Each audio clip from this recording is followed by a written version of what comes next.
দর্শক দেখানোর চেষ্টা করব শিক্ষা ভবনের সামনে যে রাস্তার মাঝে যে প্রশাসনের ব্যারিকেড, সে ব্যারিকেড দেওয়া হয়েছে। আপনারা সকলে জানেন যে আজকে কিন্তু কিছুক্ষণ পরেই কিন্তু ঢাকা বিশ্ববিদ্যালয় অব্যাহতি জারি করার দাবিতে কিন্তু 7 কলেজ শিক্ষার্থীরা এই শিক্ষা ভবন ঘেরাও করবে এবং সেই ঘেরাও করাকে কেন্দ্র করে কিন্তু প্রশাসনের পক্ষ থেকে কিন্তু ব্যারিকেড দেওয়া হয়েছে, ব্যারিকেড আনা হয়েছে। আমরা দেখানোর চেষ্টা করব রাস্তার মাঝে ব্যারিকেড দিয়ে আটকে রাখা হয়েছে। শিক্ষা ভবনের সামনে যে সড়কটি রয়েছে সেই সড়কটি কিন্তু আটকে রাখা হয়েছে। আইনশৃঙ্খলা বাহিনীর কঠোর অবস্থানে কিন্তু রয়েছেন এবং আমরা দেখানোর চেষ্টা করব যে ব্যারিকেড আনা হয়েছে অনেকগুলো রাস্তার মাঝে।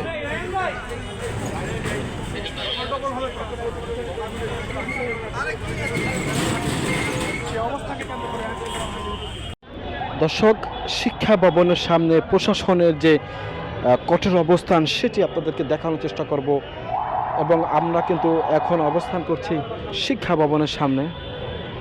আমরা দেখানোর চেষ্টা করব রাস্তার মাঝে যে ব্যারিকেড দিয়ে রাখা হয়েছে, অর্থাৎ অধ্যাদেশকে জারি করা, অর্থাৎ বিশ্ববিদ্যালয় অধ্যাদেশ জারি করাকে কেন্দ্র করে যে 7 কলেজের শিক্ষার্থীদের আজকে শিক্ষা ভবন ঘেরাও কথা এবং সেকে কেন্দ্র করে কিন্তু সেই ঘেরাওকে কেন্দ্র করে কিন্তু প্রশাসনের কঠোর অবস্থানে রয়েছেন। আমরা দেখানোর চেষ্টা করব এবং রাস্তার মাঝে যে ব্যারিকেড দিয়ে রাখা হয়েছে সেটি আপনাদেরকে সরাসরি দেখানোর চেষ্টা করব।